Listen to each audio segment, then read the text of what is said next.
bringing our special sensitivities to it. Let me ask you about how people tell stories in a moment. Going back to battlefields for a moment, a number of things I want to ask. One, what are your favorite, or maybe the gem battlefields? Don't have to be the largest ones. Do you have a favorite that you visited, and why? And is there a hidden gem out there that you found that people don't know about but will find it here? In the Eastern Theater, Brandy Station, although it certainly has its scars, it seems like every time I go back to Brandy Station, they've saved another 50 acres here, 100 acres there, put in a new trail or some other sort of interpretation. And I know there's some turmoil around the Brandy Station Foundation now with the board and that sort of thing, but Brandy Station is one that I never get tired of visiting. I always feel comfortable walking that field. I would say in the country, it's actually Perryville in Kentucky. That's one that's always been a big favorite of mine.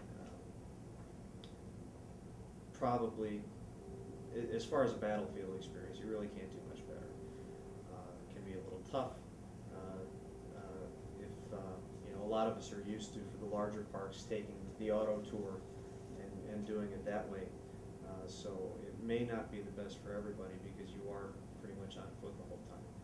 And really, Brandy Station isn't that different, although you do need a car to get from point to point, really, unless you're really a hiker. You speak about some privately held sites that are skirmish sites or whatever. Mm-hmm. Were there pleasant discoveries along the line that you found? Well, you know, the private sites, it was hard to write about those because you know, on the one hand, you want to let people know where they are and where they have them. On the other hand, I don't want anybody going across somebody else's front lawn trying to dig up history. I think what's happened in the last 20, 30 years or so, people stopped asking about some of these things. And the landowners have gotten a little more sensitive to that. So it's a tough balance. I try to do the best I can to keep people off of the private sites. But they're there, and at least you let them know where they are so they can view them as they go by. Yeah, I mean, there's nothing wrong with pulling over at the side of the road and seeing the field exactly where it happened. Just do most of them have markers, even the private ones? A lot of them do, but those markers are sometimes a mile or two down the road, depending on when they were placed and who placed them.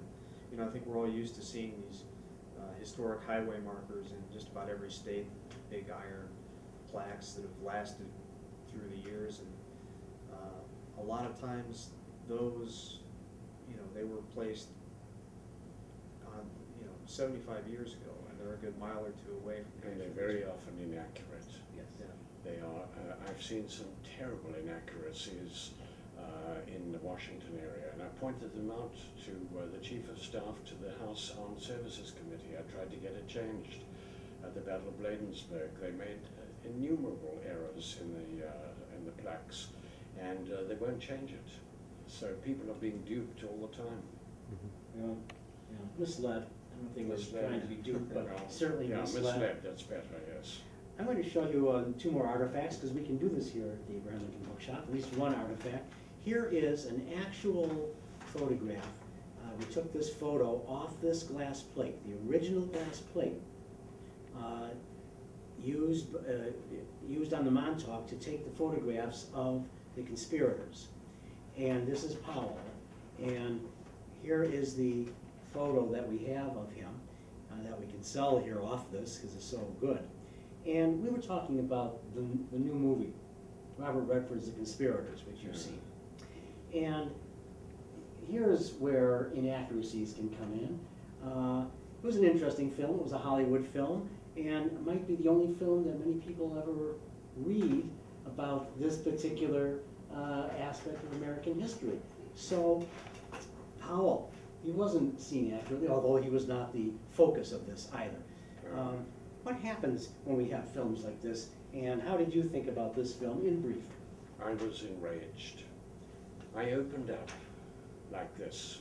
Nobody likes to slam a nice guy like Robert Redford, who has done much for the betterment of the planet and for those disadvantaged, that does not absolve him from well-deserved scorn for directing fraudulent history in his new movie, The Conspirator. He has Mary Surratt jumping out outburst after outburst. In reality, there wasn't a single outburst. This woman was cowed and terrified, looking down, black veil, fanning herself. Few people got to see her face. She's walking to the gallows, upright, noble, propelled by an unflinching belief in her innocence. In reality, she could barely put one foot in front of the other.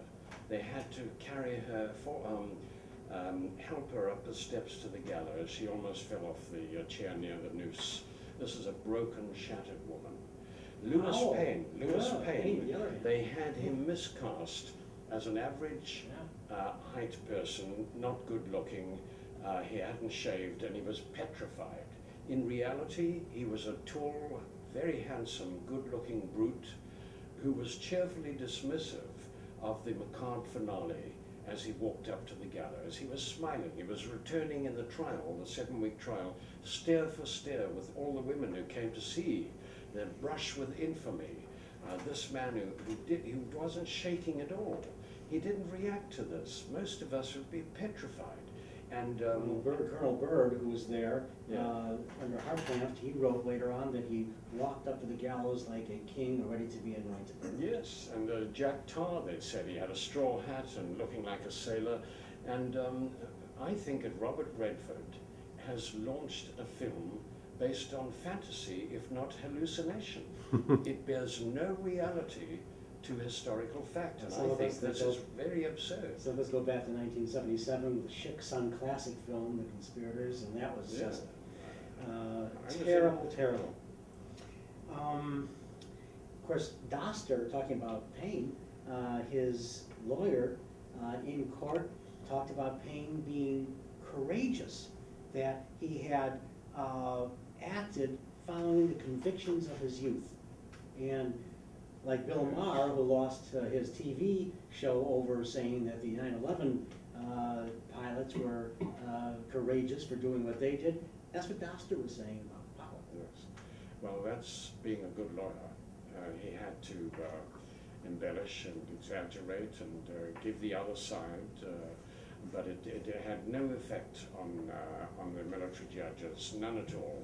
What is your thought on the military trying them versus the civilian? That was a big talking point back then, and it has since. What's your thought? Lincoln's first Attorney General, Edward Bates, said it was an illegal court, and most of the Atlantic seaboard press condemned it as illegal.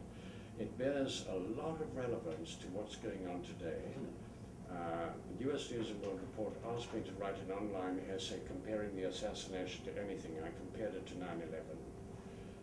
Because there are so many parallels. As soon as the assassination happened, people asked, who's behind it, what's coming next? Which is the same questions they asked on 9/11, and the terror and everything like that. There are so many exaggerations in this story. But these, personally, I feel that a military trial was appropriate. The war was still going on. I'll tell you why. Yes. Battles. I mean, the 2 armies still in the field. He was the commander-in-chief, cut down in wartime. I agree with you. They knew that they could not get a jury for a civil trial that would be able to come up with a unanimous verdict. What a civil jury would have to do. In a military trial, to convict, they had to have a simple majority, and to hang a 2/3 majority. And so it made it easier for them to convict. And the rules of evidence were less restrictive. And so the judges, the military judges, were appointed by the very people who were responsible for those military men's promotion. So in many respects it was a kangaroo trial. But they would not have been able to get a unanimous verdict in a civil trial. As two years later with John Surratt, they had a civil trial, and the judge was absolutely convinced of his guilt, but it was a hung jury. Well, the emotions were gone. The emotions were gone, but everybody agreed the rule of law had been deferred to.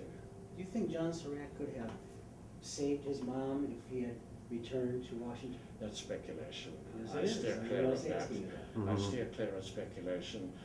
My personal opinion, I wouldn't put it in the book, but my personal opinion is it had nothing to do, as Redford said, with Mrs. Surratt and her son. One could have saved the other.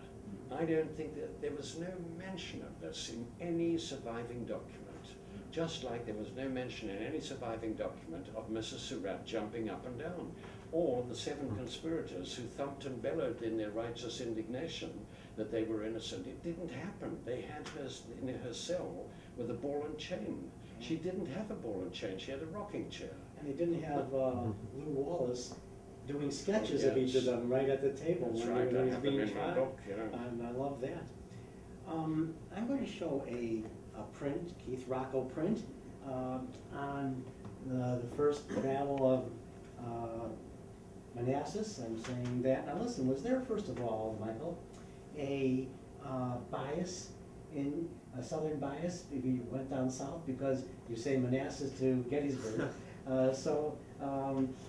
I presume there's not, but You know, honestly, I've heard it more often here in Chicago than I did down south. For some reason over the years, I have tended towards saying Manassas, and people will occasionally correct, no, it's Bull Run. now today's the 150th anniversary. Yes. So that's why it's 50 years appropriate to today. bring this up.